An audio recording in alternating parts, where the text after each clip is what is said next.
the CEO of Whole Foods, Walter Robb.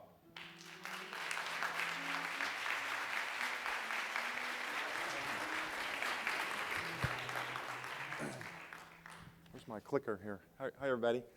Very happy to be in Portland. I know you had a lot of great food, but man, you have the world's best coffee here. Just the best coffee, man. Tell you, that place in Barista, that is just killer. So, hey, you're all sitting in the Bob Gerding Theater, and I don't know how many of you knew Bob, but Bob was a civic leader of the First Order, and he actually came to our company's in Portland because of Bob. He came and asked us if we would consider joining his project in the Pearl, and we did, and he had a love for this community, a belief in this community, and I think exemplified the best of the community. He was also my friend, and I really do miss him. So this is his theater, I think, named for him. Anyways, today we're here kind of talking about where the world can go in food, and I think to do that, maybe it's best to think back about where we've come from over these many years. For me, it's been almost 35 years in this business, and I'm of the natural food branch of the food world, admittedly.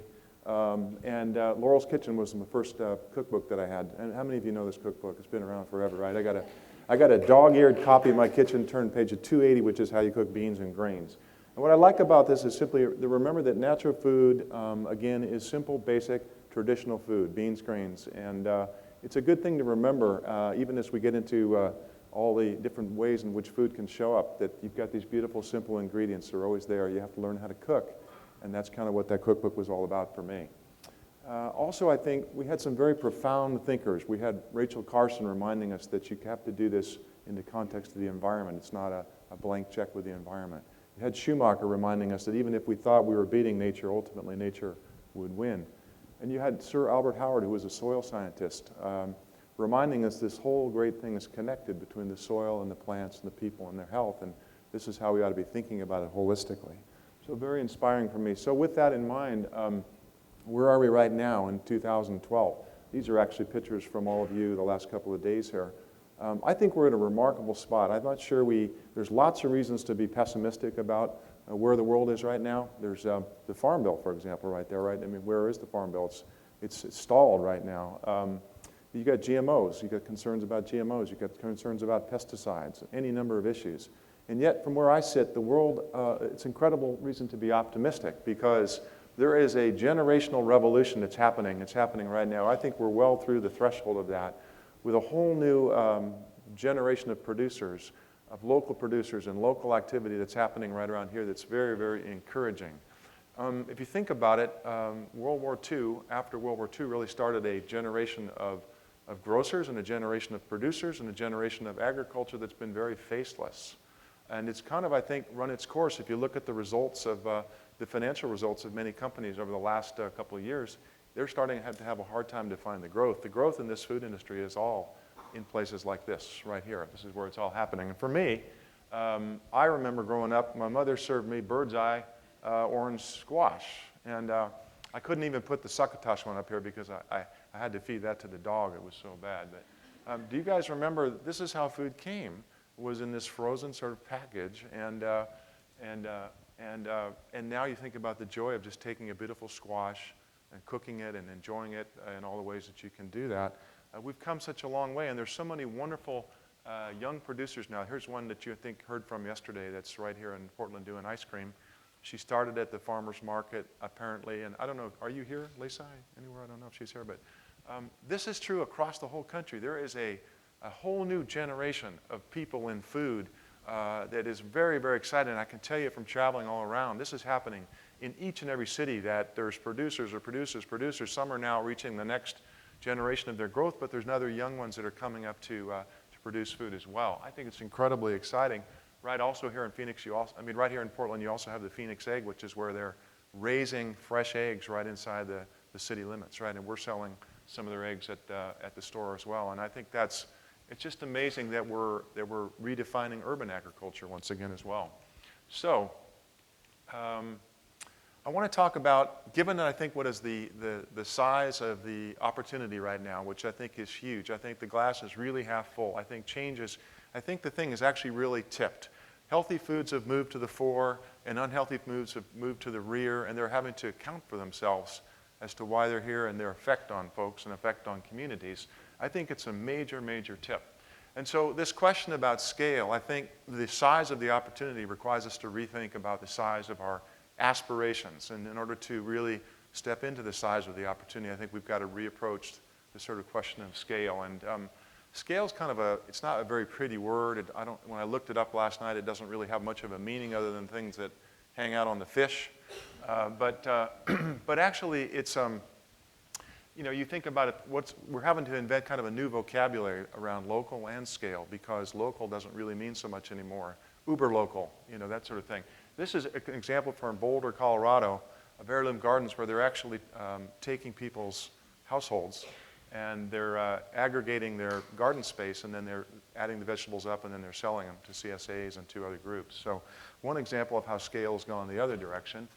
And I think also this idea of scale as being something that's an aggregation of communities, right? So communities across the board joining together to build scale, build a new infrastructure, an alternative structure at the same time.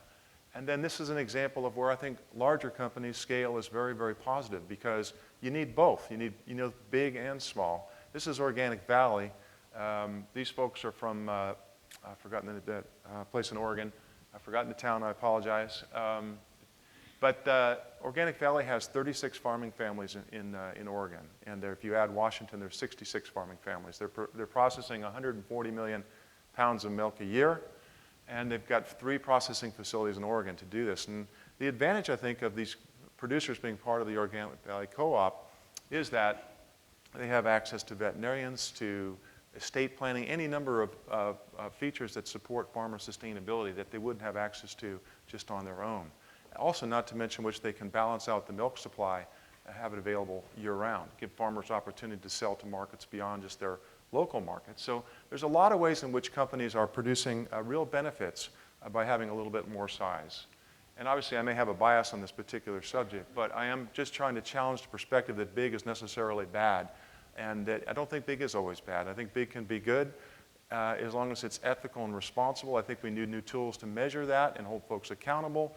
But particularly when big works in complement with small, I think the two, there's lots of movement that happens. This is, of course, a local hometown favorite, Pacific Foods.